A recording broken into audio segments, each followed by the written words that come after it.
Christine, remember when you were a kid and you thought that your career was going to be this like perfect straight line trajectory? Oh my, yes. That is not at all what happened. It ended up being way more of a squiggle than I could have ever imagined. And I am so happy that I embraced all of the squiggles along the way.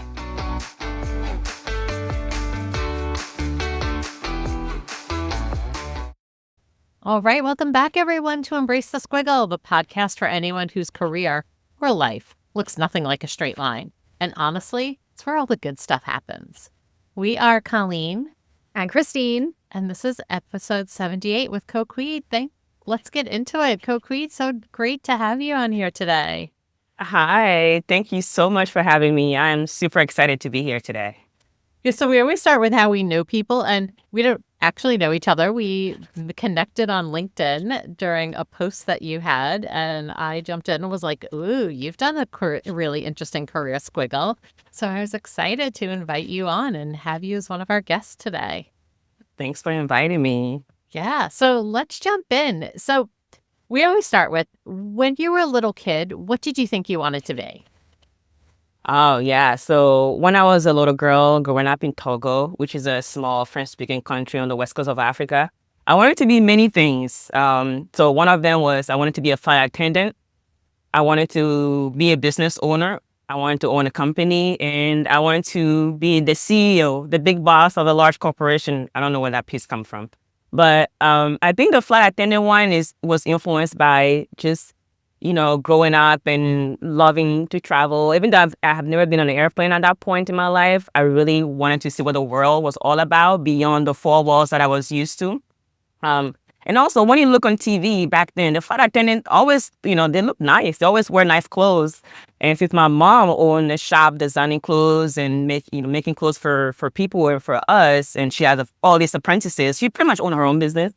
Because I think I was growing up in her shop, that also influenced the fashion piece, I'm like, if flight attendant, they look nice, I want to do that. And I think the piece about owning a business, I think I've always had that in me, wanted to provide and help others. Actually, when I was in elementary school, I believe, I used to make candy from, if you take condensed milk and you cook it on the stove, you can turn it into toffee. We call it, toffee back home. And I would go to school and I would sell it to other kids and make money that way. I would buy fruits from the market and bring it to the neighborhood and sell it to people, kind of like a convenience store would. But yeah, have a little setup and sell it to people. So those are the things that were going through my mind when I was a young girl growing up in Togo. I love it. And so how did you end up here in the United States? So it was before school, because I know you went to college here in the United States. So when did you land here? And did that big change influence what you wanted to do? Yes, happy to talk about that. So I came to the U.S. many moons ago now, but my dad was the one that brought us. He first came here because back then the job market, the opportunities back home were just not as great. And so he wanted something better. Like all immigrant parents, he wanted something better for us, his children. So when the opportunity came about for him to move to the U.S., he jumped on it. And it was not easy, not seeing your dad every day. So he came first because that's what he could afford, just coming here, figure out what it is. It's a different continent, right? Different people, what it's like to be in a different place. And make sure he has his feet underneath him. And then my mom followed after a few years. And when she left, I was 13 when she left. She entrusted me with the care of my two siblings. Okay, let's be clear, at age 13. At 13. Yeah, I mean, you must have been very responsible. Back home, we learn really fast. You become responsible very fast. I mean, we live with, family members and so forth, but I'd be the one to go to the market, to the bank and get money from Western Union and, bring it home, making sure that our school fees were paid and so forth. Wow. So yeah, I learned responsibility really fast. And, but yeah, it was, they were doing their best, to make sure we had a better future.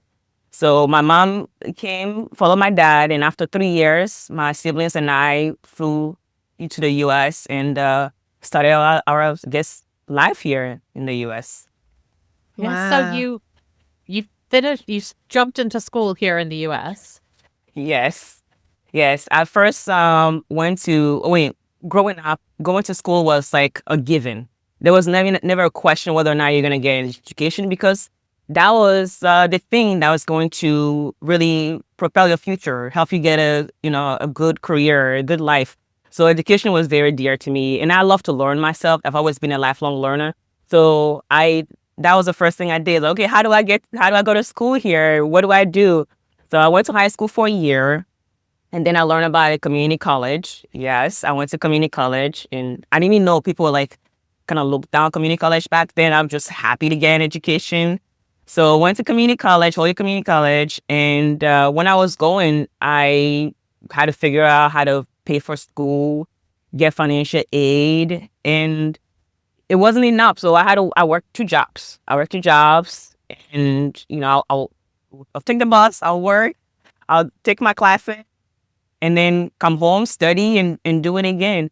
And after, when I was at Holyoke, I first started as a business major because, growing up, I always wanted, own my business, right? But then when they told me that, I was limited on a number of math classes that I was going to take, I mean, I think they were just telling me, you took enough math classes, you're good. You can graduate with that many credit of math. But I love math, science, so I want to take more math classes. So like, if you want to do that, you can go into the engineering field instead. Oh, So interesting. that's how I literally stumbled upon engineering at that point. And I got my associate in engineering science there. And through the transfer program at UMass, I then went to UMass and enrolled in the chemical engineering program. Worked hard, as chemies, you will hear people say like, I was up all night studying and so forth. It was part of it. Yeah. Just, I was saying, want to chemical get the best engineering, grade. you want to get the best grades, and not the easiest major. Like, definitely No. up there, one of the hardest majors that you can take It on. was challenging. Yes. And what's interesting, and you can tell me if I'm off base or not, like a lot of people, they choose their degree based on the professions. So engineering, business, whatever, doctor. Yet what I'm hearing from you is that the math, your love of numbers drove you in that direction. Right. I think I have my mom always told me this, like, whenever something is really, really hard, that's the thing you want to go after. I did that too. I don't know. I don't know if that's working so much in my favor. I haven't broken that pattern yet. I'm like, Right. It's like you just love certain things and you go into it. Yeah. I think with chemical engineering, as I got more into engineering in general, I learned that there's a wealth of career opportunities that I Yes. could pursue, and that I wasn't. And then once I became an engineer, once you're an engineer, you're an engineer for life, because the analytical thinking, the critical skills that you learn, the ability to break problems down into their smaller pieces and solve them that way, that translates to every place, every profession, any place in your life. So that's really what really attracted me to engineering. Besides the math part, is okay. Once I end this degree, I think I'm going to set myself up for potentially a decent career. So yeah. I love that. I just had a conversation with an individual who has 2 semesters left in their engineering degree. And she came to me and she says, I don't think I want to be an engineer. And I said, well, let's have a conversation. And so we did strength. She had access to the strengths finders. I never got this right. Sorry, Colleen. Clifton Strengths. Thank you. It'll be strength finders, Best Buy, Future Shop. I'm still living in the 90s. So anyways, we looked at her strengths. We had a conversation. And one of the things I said to her was, just because you're graduating with an engineering degree doesn't mean you have to follow that linear path of being an engineer. There's so Absolutely, many you're other right. things. So I left her with that to ponder.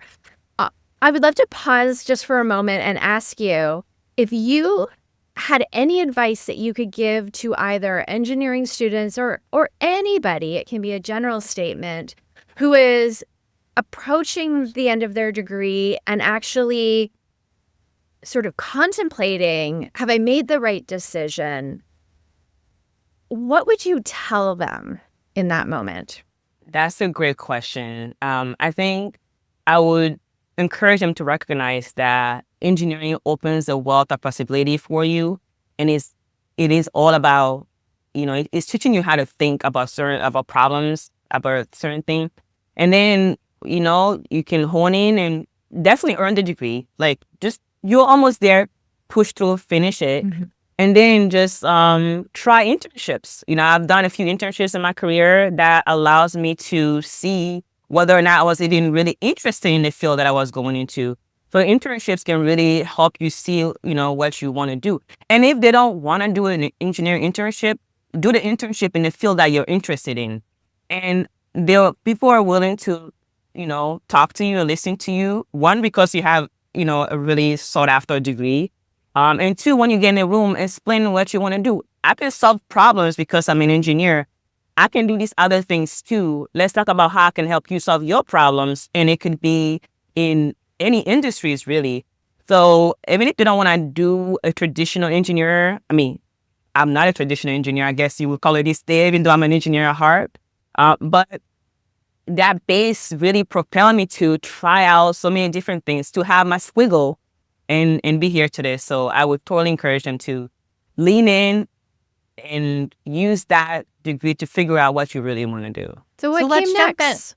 Oh, I would say let's jump in and talk about your squiggle. So right, you graduate, you end up getting a job as an engineer, right? You did an internship, you end up getting a job in engineering. But that's not what you do now. So talk us through, right? Like what you did a little bit as an engineer and then how you squiggled to this next iteration of your career. Absolutely. So actually going back to some of the question you just asked, Christine, I started my career as an engineer, a chemical engineer. I was working for a company that made renewable energy, and that was super cool to me, be able to be at the forefront of technology that help people get, power in a different way. Not so dependent on the traditional way of getting power. So I got a job as an engineer, a chemical engineer, a field processing engineer, so to speak. I did that for a couple of years. When I was in that job, I realized that pieces of it, I think the things that I was doing didn't really fit my personality. I love to interact with people. I love to collaborate, be on teams. But in this role, at that specific moment, I was spending a lot of time in the laboratory, in the lab. I was testing different catalysts that we needed for our reactor designs. And I'm like, I think I wanted, something slightly different. But the one thing that I've always done, which I encourage people to always do, is to keep your network alive. Network. So because I was having lunch with an old coworker back there, and I was telling him about, how I'm experiencing this, the chemical engineering field at that point, and how I really wanted to try something else that is, yes, challenging, but still fits who I am, as a person, which is, I love interacting with people. I'm an extrovert. So yeah, we had a conversation, and he's like, I know of an opportunity in an aerospace company. Will you be interested? So I said yes, sent him my resume. He put it in front of the hiring manager. I went through a round of interview, and I landed my role in an aerospace company, not as a chemical engineer, but as a project engineer. I love it. And that really, opened up the world of project management for me. I love that. Chemicals to aerospace. It can be done. You've heard it here on Embrace the Squiggle. Absolutely. Absolutely. And also during that time, you also got your MBA. Right. Absolutely. Absolutely. I was, going back to that business sense, when I was going to college back then and decided to switch from business major to engineering major, I told myself, if I can do the hard thing now, I'm not saying business is not hard, but I'm like, if I can do the engineering degree now, I think I can, earn my MBA or another business degree later on to learn that, how to manage a business, how to, manage organizations and so forth. So that's exactly what I did. I took advantage of the company I was working with back then had an awesome program where you can go to school fully paid for. while working full time. Amazing. So I absolutely took advantage of that and earned my degree debt free, which is always awesome. Wow. So yeah, earned my Amazing, right. MBA. Yes. And it was great because the MBA taught me those, those soft skill, those ability to look at an organization and determine, have a different perspective. Really, that's what I was looking for. Different perspective from how I thought, how my mind worked as an engineer to, okay, now I have a business degree as well, and allow me to really use those together. And I think that helped me even become a better manager in my role. It challenges the linear thinking that an engineer has or learns through Right. their first degree. Right. I love it. Absolutely. I love it. Yes. So yeah, I did I moved to an aerospace company. I worked there for a long time. I worked there for a long time in managing various projects. I was given bigger and bigger projects, larger and larger teams, and I think before I decided to make another squiggle, I was managing a team of about 70 engineers. We're working on 3 different aircraft system at that point, aircraft programs at that point. Super challenging, but it was really, really amazing to work with really great, smart people, very, very smart people. But yeah, just my ability to see what a team need and lead people towards a common vision. I think that was very helpful in that role. So did that for a while, truly enjoyed it. And when the opportunity came about to go learn how to manage now software projects, because in aerospace is mostly, at least what I was doing was mostly a hardware related project. How do you come up with hardware design, aircraft system hardware design? How do you test them? How do you analyze them? And how do you deliver them at super fast speed to enable testing to occur and get an aircraft through the door? Aircraft engine, I should say, through the door. That was great, but I wanted to learn how to do that in a tech world, in a software world as well. So I made a switch into software technology. Wow. Again, you heard it here. Aerospace to high tech. So I'm going to jump in here with a question. How did you position yourself to make these pivots? Oh, that's a great question. I think the most important part is to make sure you have a foundation. I made sure I had a foundation. I made sure, before I made a pivot, I was there long enough to really learn the skill set that will be marketable, that are transferable. And I think I learned how to, how do you come up with processes? How do you build frameworks that enable people to get the work done? How do you lead people towards a common vision? How do you probably is really working hard, because when you make a pivot, you have to learn that in your organization, how things work there, and really propel yourself forward there. But I think it's all about making sure that I had core transferable skill that I can talk about I can talk to a hiring manager about the core skill set that I have. I may be new to your industry, but the core skill set that I have, I know how to manage complex program. I know how to manage complex projects, and I've done it and shown these results in this industry. I can do the same for your industry, because at the core of it, you want products delivered on time and on budget, regardless of what that product is. Yeah. And I've done that for this industry, and I can do it for you as well. So I think just, really taking the time to understand what are the core skills and what the skills are needed to solve the problems that people may be looking to solve. That I think that helped me in those pivots. And there's the liquid gold right there. And that's the roadblock that so many individuals come up against, is they get so focused and tunnel visioned on title, industry, and they're not taking a 30,000-foot view at skills and how those are transferable into so many different roles and industries. And what you just named as well was the product or service piece became your learning curve. So it wasn't that you were learning the Right. skills when you made the squiggle. You were learning a new product or service, and that becomes Absolutely. your 20% because you had honed in and developed your strengths. And what I'm also hearing in there is there was some strategy behind identifying your gaps and actually being smart about how you were setting yourself up, knowing that you weren't a lifer at the aerospace company. Right, absolutely. You get to a certain point, you're like, okay, I think I can stay here and grow forever, but I really think I should go learn something new. And because because in life, I feel like you have to keep evolving yourself and continue to learn. And I'm a strong believer in that. So when the opportunity came about through networking, same through networking, speaking to colleagues about here's what I'm thinking, here's where I'm at. I think I'm ready to learn something new, and then they make the connection, and things happen. Because I never planned to move around, but those connections and just connecting with people really shows me where the opportunities may be, and Yeah.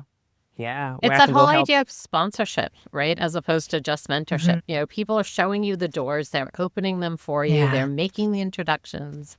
And when we do that for other people, it boosts our careers as well, right? Oh, Because if Absolutely. I'm yeah. opening the door for you and you're a great employee, people now look favorably upon me. So, to get more people Absolutely. to really look at it from that perspective and making the connections and not thinking about this idea of networking as like a dirty word, right? Often I used to No. do trainings for folks on how to be better networkers, and I stopped using the word decades ago because people would Yes, show me up and be too. like, "Oh, I hate networking." I'm like, "Great. Okay. Yeah. What do you do if you need a new haircut?" Right? You move to a new city.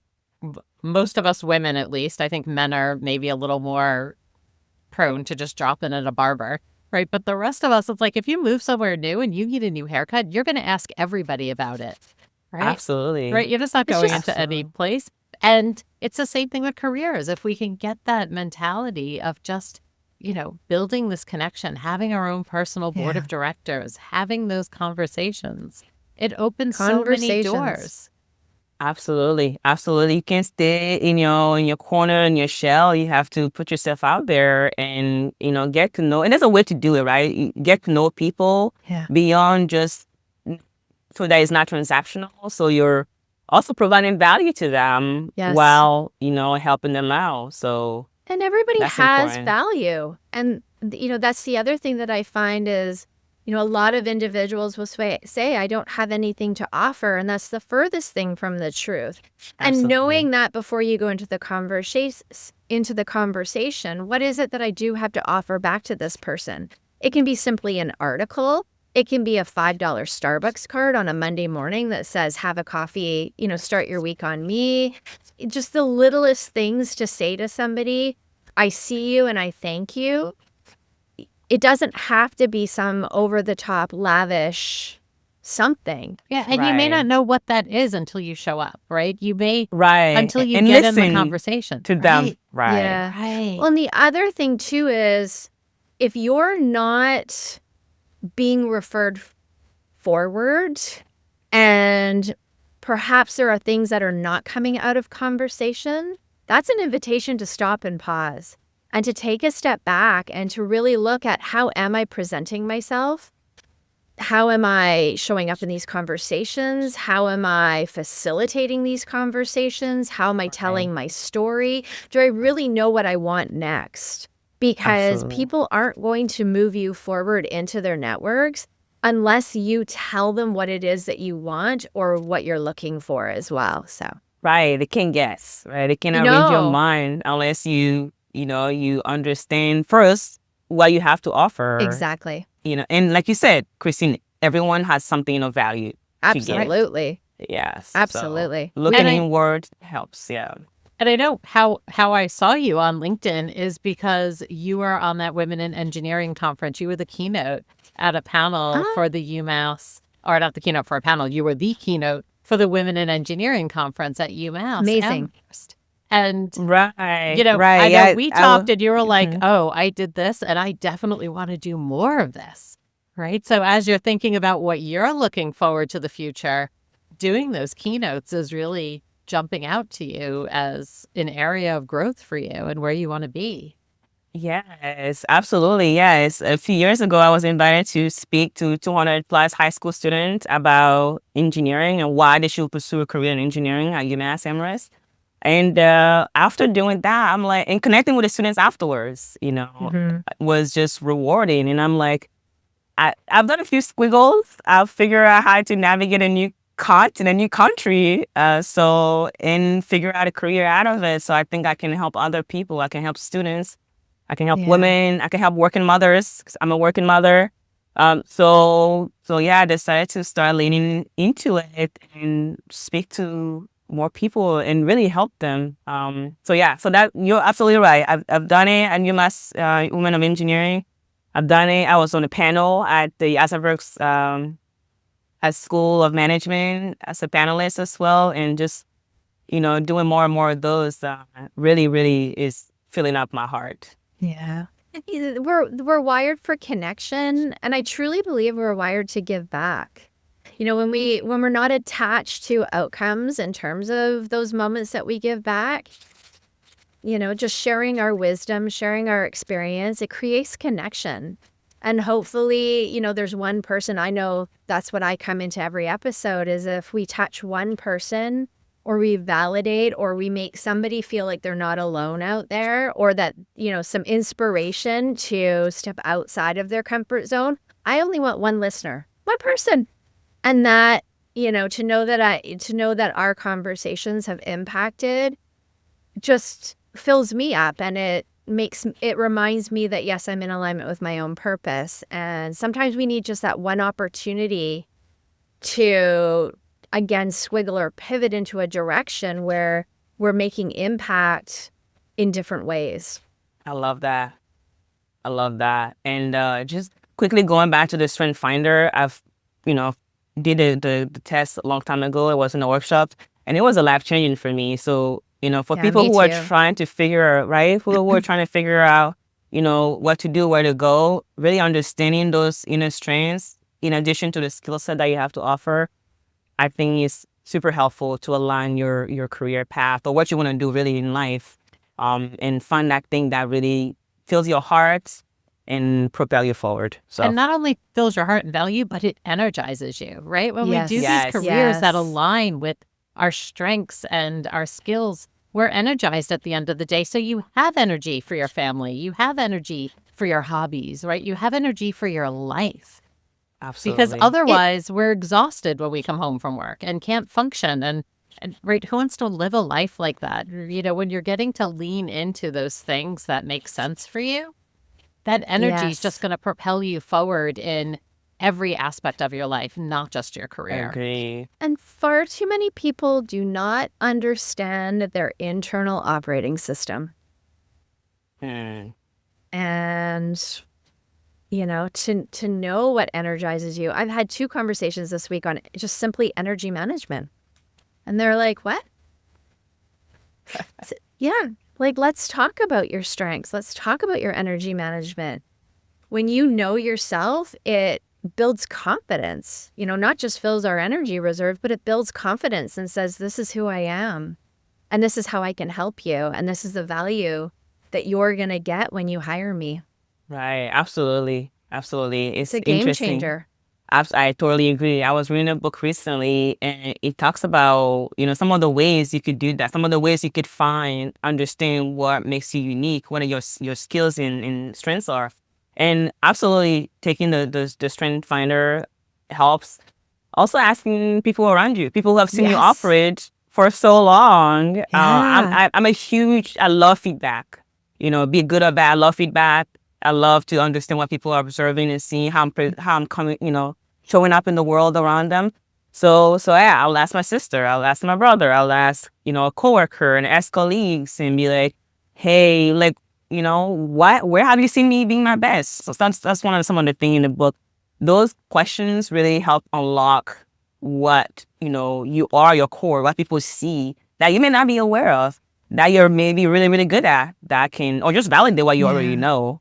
Yes. And you can use that to also in your career Yes. path. I love that. And You the- know, in our Embrace the Squiggle course that we do, the first day, one of the first exercises we did was I made everyone grab their phones and text 5 people and say, what are 3 words love to that. describe me?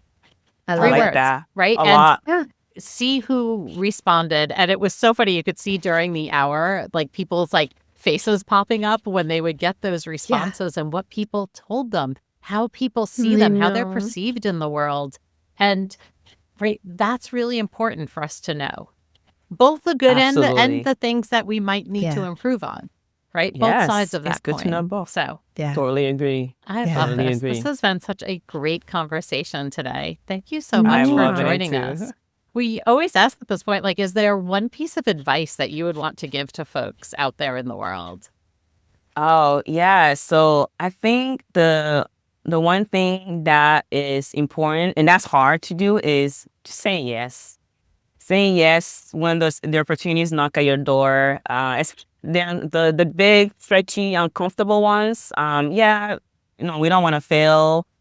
We don't want to, start over, so to speak. But you're not really starting over. You're just building upon what you've already learned.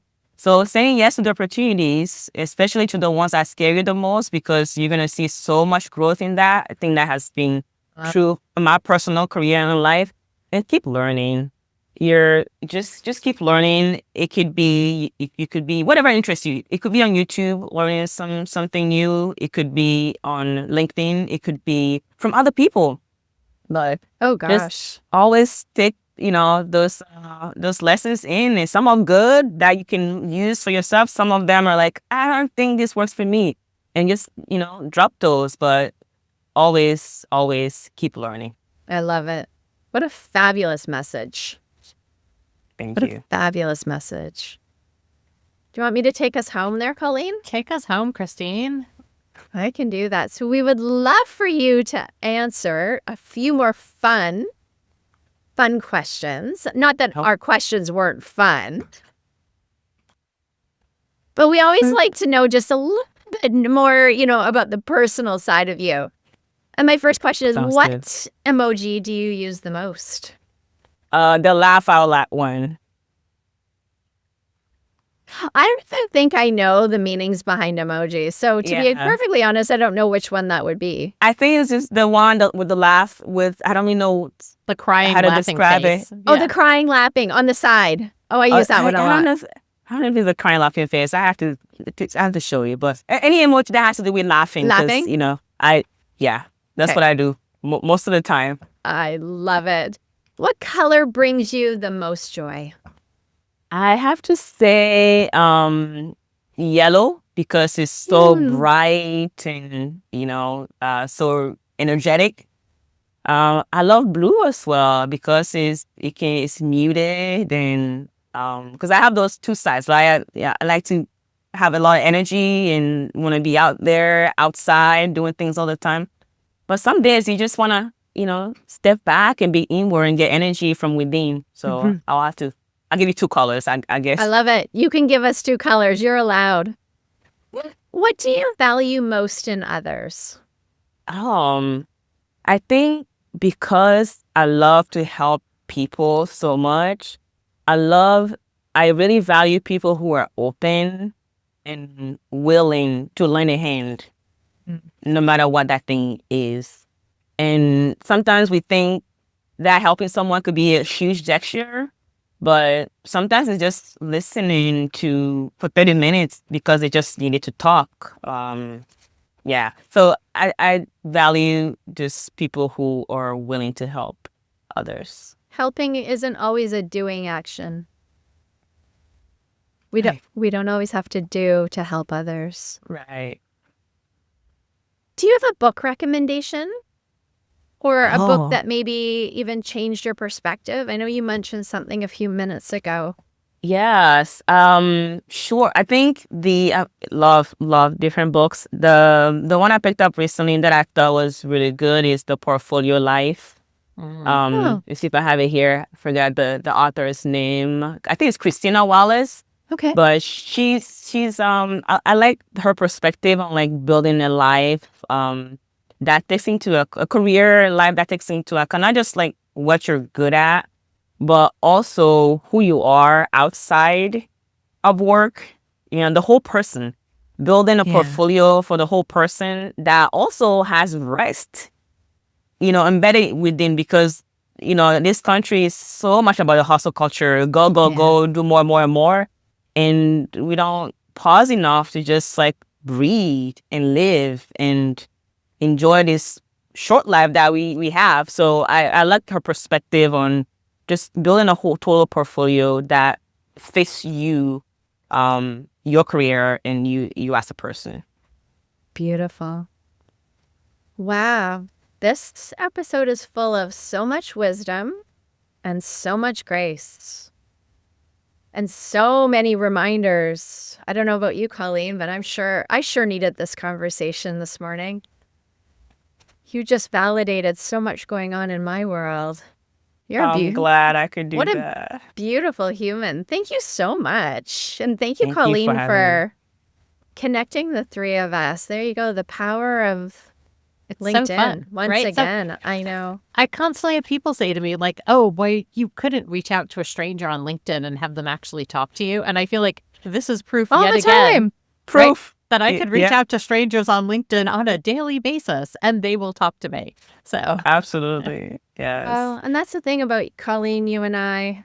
So we really truly live what we preach. We're not just posting and doing things, because 100%. somebody said these are the things that we're supposed to do to have a successful podcast.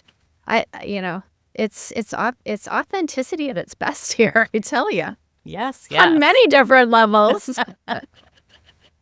Thank you so Absolutely. much for taking time out of I'm sure your full, eventful life to join us for such a beautiful conversation. And this episode has been brought to you by myself, Christine Thody Coaching Consulting, offering executive and leadership coaching, career and operational consulting, all rooted in authenticity. You can follow Embrace the Squiggle on Instagram and TikTok, and we love seeing all of your reviews, so please keep them coming, especially on Apple Podcasts. They are definitely making a difference in boosting our ratings. Colleen and I have a podcast that seems to have found itself in the top 10%, so we're so excited and so proud of that. I love that. If our listeners want to follow you or connect with you out in the ether of social media, where is the best place for them to find you? They can follow me on LinkedIn at Kokui Adesokan, where they'll see my newsletters about how to build, a successful career and a life that they love. They can also find me at kokuiadesokan.com and Okay. connect with me there about, whether they're looking to bring someone on stage to inspire their audience about building successful careers. I love it. And you can add the squiggle piece too. I hope that you're sharing that beautiful story with everybody because it is very inspiring for all those who feel like they're stuck. So, if no one's told you today, you are exactly where you need to be in the middle of your own squiggly story. That's absolutely true. Thank you so much. Thank you, Colleen. so much. This has been fantastic. Have a great day, everyone. Thank you. Is it time for you to add a little squiggle to your career? Join us every week to hear from another guest talk about how they embrace the squiggle. Subscribe now and find your inspiration.